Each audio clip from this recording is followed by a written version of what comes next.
عامر ضیاء صاحب، ابھی یہاں ذکر بھی ہوا کہ پہلے پاکستانی سیاست میں ہر جماعت میں کچھ ایسے سنجیدہ عناصر موجود ہوتے تھے جو معاملات کو سیٹل ڈاؤن کروانے کی کوشش کرتے تھے، لیکن آج کی سیاست میں کیا وہ سنجیدہ عناصر ختم ہو چکے ہیں یا پھر ہیں اور وہ بولنے کی جرات نہیں کر سکتے؟ کیا پرابلم کہاں پر ہے؟ دیکھیں، ایک ہوتا ہے نا کہ پورا اوور ویلمنگ کیا ایک رجحان چل رہا ہے، تو اوور ویلمنگ رجحان یہی ہے کہ آپ اپنے مخالفین کو جو ہے وہ منظرنامے سے ہٹا دیں. اور کیونکہ اس میں زیادہ میں سمجھتا ہوں کہ آپ اگر کسی پہ تنقید کر سکتے ہیں، اگر آپ مجھے اجازت دیں، تو ان لوگوں پہ ہوتی ہے کہ جو صاحبان اختیار ہیں، جو اس وقت مسند اقتدار پہ بیٹھے ہیں، کیونکہ ان کے پاس طاقت ہے نا. تو وہ اگر یہ محسوس کرتے ہیں کہ جی اگر ہم مطلب ہے اس کو حزب اختلاف کو پنپنے دیں گے، پنپنے پھولنے دیں گے، تو اس سے کہیں ہم انڈرمائن نہ ہو جائیں، ہمیں کہیں پہ مطلب کنارے نہ لگا دیا جائے، تو وہاں سے مسئلہ شروع ہوتا ہے. اگر پاکستان کی اس میں سیاست میں آپ کو نارمیلٹی لے کر آنی ہے، تو اس کی کنجی جو ہے وہ حزب اختلاف کے پاس نہیں ہے، وہ میڈیا کے پاس نہیں ہے، وہ حکومت وقت کے پاس ہے. اور انہی کو کوئی مطلب ہے پہلا قدم اٹھانا پڑے گا، پہلکاری کرنی پڑے گی. ہمیں سمجھنا چاہیے، دیکھیں صرف پاکستان کی سیاسی عدم استحکام کی بات نہیں ہے، یہ ملک کا عدم استحکام ہے بنیادی طور پہ. اور ریاست کی بقا کے لیے ضرورت یہ ہوتی ہے، ریاست کے استحکام کے لیے ضروری ہوتا ہے کہ جو اس کے اندر جو تضادات اٹھ رہے ہیں، جو کنٹرڈکشنز اٹھ رہے ہیں، اس کو ریزالو کرتی رہے. ہماری یہ بدقسمتی سے کافی عرصے سے آپ دیکھیں کہ ہم لوگ ریزالو نہیں کر پا رہے. ہم چیزوں کو برش اسائڈ کر دیتے ہیں، ہم قالین کے نیچے اپنی گندگی چھپا دیتے ہیں، لیکن مسئلہ حل نہیں ہو رہا ہوتا. جب بھی آپ دیکھیں، مطلب ایک تو تناظر میں دیکھیں نا کہ ایک پی ٹی آئی اور حکومت کی چپکلش ہے، لیکن وہ تو صرف ایک پہلو ہے. اس کے علاوہ آپ دیکھیں کے پی کے اندر مطلب اور بھی بڑے پلیئرز ہیں کہ جو اس وقت جو ہے کوئی مسلح دہشت گردی کر رہا ہے، کوئی احتجاج کر رہا ہے، کوئی ناراض ہے. یہی صورتحال بلوچستان کی ہے. میں آپ کو لیکن یہ سچویشن تو ٹیبل پر بیٹھ کر بات کرنے سے حل ہوگی نا. جب آپ اناؤں کے اسیر رہیں گے اور اب آپ کہیں گے کہ ہم نے بات چیت ہی نہیں کرنی، بات چیت ان سے تو بالکل نہیں کرنی، تو پھر معاملات کیسے حل ہوں گے عامر صاحب؟ نہیں، میں یہ عرض کر رہا ہوں کہ پی ٹی آئی تو صرف ایک پہلو ہے نا، ایک بہت بڑے ایک پیچیدہ صورتحال میں پی ٹی آئی ایک پلیئر ہے. اس کے علاوہ کے پی میں کیا اور ناراض قوتیں نہیں ہیں؟ بالکل ہیں. بلوچستان میں کیا نہیں ہیں؟ بالکل ہیں. کیا جو ہے سندھ کی اگر آپ بات کریں، چاہے دیہی سندھ ہو چاہے شہری سندھ ہو، دونوں سلگ رہے ہیں، اور دونوں کو بڑی مشکل سے میرے خیال میں ایک مصنوعی طریقے سے قابو کیا ہوا ہے. ابھی بے شک وہاں کوئی ایسی سیاسی قوت نہیں ہے کہ جو آرٹیکولیٹ کر سکے لوگوں کے مسئلے کو، لیکن پھر اس کی وجہ سے یہ ہوتا ہے کہ بعض اوقات خودروت جو ہوتی ہیں، تحریکیں جو ہیں جنم لے رہی ہوتی ہیں، لوگ مایوسی میں کچھ بھی کر رہے ہوتے ہیں. تو ہمارے یہاں جو اس وقت لوگ اقتدار میں، ان کو لوگ نمائندہ نہیں سمجھتے. بدقسمتی ہے، یہ سینس آف ایلینیشن جو ہے، بیگانگی جو ہے، وہ بڑھتا جا رہا ہے. اور اس میں جو ہے پھر میں صرف سیاسی استحکام، عدم استحکام کی بات نہیں ہو رہی، یہ ریاست کے عدم استحکام کی بات ہو رہی ہے. کیونکہ آپ دیکھیں نا کہ جس طرح سے ہمارے یہاں روز دہشت گردی کے بڑے بڑے واقعات ہو رہے ہیں، ہماری پاک فوج جو ہے بہت قربانیاں دے رہی ہیں. کہیں پہ آفیسرز کا اتنا بڑا ریشو نہیں ہوتا شہادتوں کا جو پاکستان میں ہے. وہ سب کچھ ہو رہا ہے، لیکن کیوں ہو رہا ہے؟ کیا مطلب اس کو روکا جا سکتا ہے؟ تو یہ ایک ہمارے سامنے سوال ہے. ایک اور مسئلہ ہے کہ ہم ہر چیز پہ جو ہے ہماری حکومت کہ عسکری قیادت تو اپنی ذمہ داریاں پوری کر رہی ہیں، ہمارے جوان تو شہادتیں دے رہے ہیں، قربانیاں دے رہے ہیں. میں یہی عرض کر رہا ہوں کہ وہ کر رہے ہیں، لیکن اس میں ایک چیز یہاں ہمارے حکمران کیا کر رہے ہیں؟ ایک چیز کی اجازت ہے نا کہ بھئی فوج جو ہے وہ تو اپنا کام کر رہی ہے، اس کا کام لڑنا ہے، وہ لڑ رہی ہے. لیکن اگر آپ کے ہاتھ میں توڑی ہے، آپ ہر مسئلے کو کیل سمجھ کے ماریں گے، تو اس کا مطلب ہے مسئلہ حل نہیں ہوگا.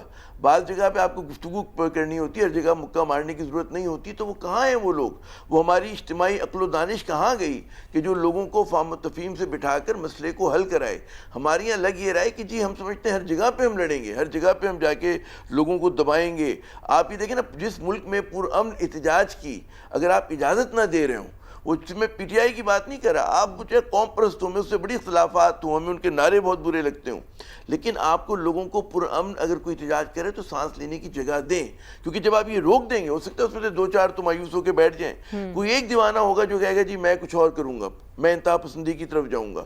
آپ کو اس کو روکنے کے لیے لوگوں کو انگیج کرنا ہے. اور وہ کام جو ہے میں صرف ہم پی ٹی آئی کے تناظر میں نہ دیکھیں کہ پی ٹی آئی حکومت، وہ بھی کنسر ہے، وہاں پر بھی مسئلہ حل ہونا چاہیے، لیکن ایک اجتماعی طریقے سے ہونا چاہیے. اس کے سب سے جو عسکری صاحب نے فرمایا بہت اچھی بات ہے کہ بھئی منصفانہ انتخابات تو کریں، آپ کچھ طے تو کریں دو قدم چلنے کا.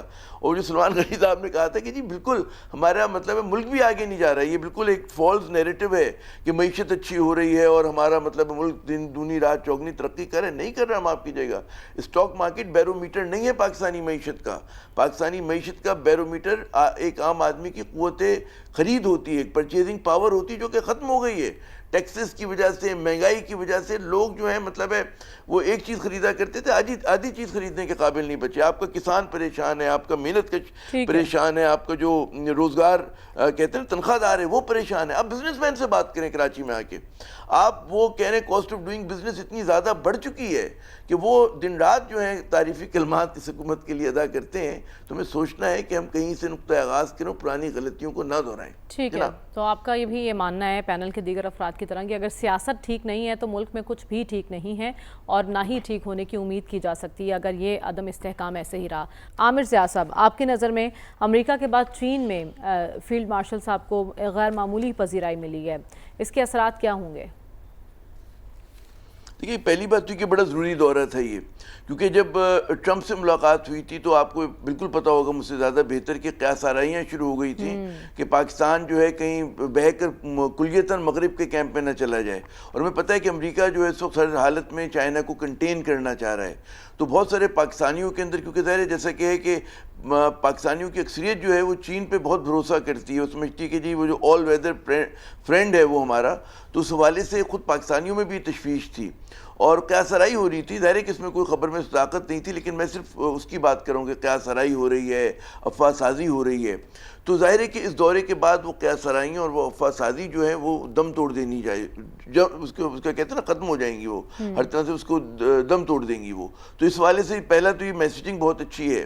پھر آپ دیکھیں کہ اسحاق صاحب نے بھی واضح کر دیا امریکہ میں کہ اس پیرائے میں مت دیکھا جائے ہمارے تعلقات کو امریکہ کے ساتھ. میں اسی طرف آ رہا تھا کہ پھر دوسری طرف آپ دیکھیں کہ آپ کے جو نائب وزیر خارجہ ہیں, سوری وزیر خارجہ اور نائب وزیر اعظم جو ہیں وہ, جی نائب وزیر اعظم, میں نے کریکٹ کیا اپنے آپ کو, تو وہ جو ہیں امریکہ میں اس وقت, اور وہاں پہ یہ ایک پاکستان کی ایک میرے خیال میں اچھا بیلنسنگ ایکٹ ہے کہ پاکستان جو ہے وہ بلاک پولیٹکس کے ساتھ نہیں چلنا چاہتا, وہ توازن کے ساتھ چلنا چاہتا ہے, اور وہ چاہتے ہیں کہ ہمارے امریکہ سے ہمارے اچھے تعلقات ہونے چاہیے. ہماری سب سے بڑی ایکسپورٹ ڈیسٹینیشن ہے, اور کوئی زیرو سم گیم نہیں ہے کہ جی ہم امریکہ کے ساتھ ہوں گے تو کسی کے خلاف ہوں گے. یہی چائنا کے ساتھ ہمارے تعلقات کی نوعیت ہے. تو پاکستان کو جو ایک توازن پیدا کرنا ہے وہ بہت اچھا کر رہا ہے, اور لیکن ہمیں اس مائنڈ سیٹ سے نکلنا ہوگا. آپ جو ہمارے بعض لوگ جوش میں کہہ دیتے نا کہ ہم وہی کردار ادا کرنے کے لیے تیار ہیں جو ہم نے 70 میں کیا تھا, جب امریکہ اور چائنا کا ہم نے دوستی کروائی تھی یا ان میں ایک رابطہ کروایا تھا. اس وقت جو تھا کوئی رابطہ نہیں تھا ان دونوں ملکوں میں, اور اب تو ظاہر ہے کہ براہ راست ان کے رابطے تو غالباً پاکستان کی ان کو ضرورت نہیں پڑے گی ایک دوسرے سے بات کرنے کے لیے. تو وہ والا تو ہمیں اس مائنڈ سیٹ سے بھی نکلنا ہوگا, اور ہمیں اپنے وزن کے لحاظ سے ہمیں پنچ کرنے کی ضرورت ہے کہ جی ٹھیک ہے چائنا ہمارا آل ویدر فرینڈ ہے, اس کے ساتھ تعلقات کو مستحکم کرنا ہے, اس کا ملٹری اینگل بہت اہم ہے بھارت کے ساتھ. اچھا, لیکن دیکھیں چائنا جو ہے وہ کبھی بھی اوور اسٹیٹ نہیں کرتا چیزوں کو. آپ نے نہیں دیکھا ہوگا کہ یہ جو مئی میں ہمارا کنفرنٹریشن ہوا, چائنا نے کوئی اونرشپ نہیں لی. انہوں نے ایک عملی جو بھی آپ کی مدد کر رہے ہیں لیکن بہت خاموشی کے ساتھ کر رہے ہیں. ان کے آپ ڈپلومیٹ سے ملیں, وہ کبھی ایسی بات نہیں کریں گے کہ جی ہم دیکھ لیں گے اور ہم یوں کر دیں گے فلاں کر دیں گے. وہ بہت ہی رسانیت کے ساتھ, بہت ہی ریسٹرین کے ساتھ بات کرتے ہیں. وہ کہتے ہیں کہ جی ہم چاہتے ہیں کہ پاکستان کے تعلقات امریکہ سے اچھے ہوں, تو ان کی طرف سے کوئی ان کو پریشانی نہیں, کیونکہ انہیں ان تعلقات کی گہرائی اور گہرائی کا اندازہ ہے انہیں. تو بہت اچھا قدم ہے, اور میرے خیال میں ہمیں بلڈ کرنا ہے. لیکن آخری وہی بات جملہ مجھے کہنے کی اجازت دیں, ہم ڈپلومیٹک فرنٹ پہ بھی اسی وقت گول کریں گے اچھا جب ہماری سیاست میں اور ملک میں استحکام ہوگا. ورنہ ہم باہر کوئی بھی کارنامہ انجام دیں, ہر وقت اس بات کا اندیشہ رہے گا کہ کب خاکم بدین رول بیک نہ ہو جائے. ٹھیک ہے.